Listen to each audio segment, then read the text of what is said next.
വർഷങ്ങളൊക്കെ എത്ര പെട്ടെന്നല്ലേ കടന്നു പോകുന്നത്. ഞാനിപ്പോഴും ആ കോവിഡ് വന്ന സമയത്ത് നിൽക്കുക. ഇപ്പോൾ പറയുന്നത് 2025 ആയെന്ന്.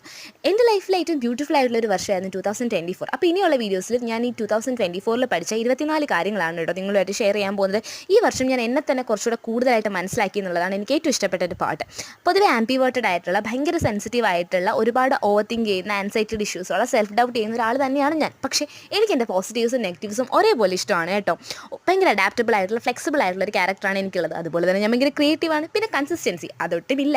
പക്ഷേ എൻ്റെ കൂടെയുള്ള ഈ സുഹൃത്തുക്കൾ കാരണമാണ് ഞാനിങ്ങനെ ജീവിച്ചു പോകുന്നതെന്ന് എനിക്ക് മനസ്സിലായി. പിന്നെ ഹാപ്പി ആയിട്ട് ജീവിക്കുക എന്നുള്ളതല്ല, കുറച്ച് സമാധാനമായിട്ട് ജീവിക്കുന്നതാണല്ലോ ജീവിതത്തിൽ വലുതെന്നുള്ളത് ഞാൻ മനസ്സിലാക്കി ഗൈസ്. ഇനി എവിടെ കൊണ്ടിട്ടാലും 4 കാലിലേ ഞാൻ വീഴത്തുള്ളൂ എന്നുള്ളതും ഞാൻ എങ്ങനെയെങ്കിലും ഒരിക്കൽ രക്ഷപ്പെടുമെന്നുള്ളതും എനിക്ക് ഉറപ്പാണ് ഗൈസ്. എനിക്കിഷ്ടമുള്ളത് മനസ്സിലാക്കി ഞാൻ ജീവിച്ചു തുടങ്ങിയപ്പോൾ തന്നെ എൻ്റെ ലൈഫ് കളറായി. അപ്പോൾ 2024 ഇനി ഞാൻ എന്തൊക്കെയാണ് പഠിച്ചതെന്ന് അറിയണമെങ്കിലേ ചാനലൊന്ന് സബ്സ്ക്രൈബ് ചെയ്യുന്ന ആരും പരിഗണിച്ചിട്ട് വീഡിയോസ് കണ്ടുവാണേ. അപ്പോൾ ശരി, നമുക്ക് അടുത്ത വീഡിയോയിൽ കാണാം.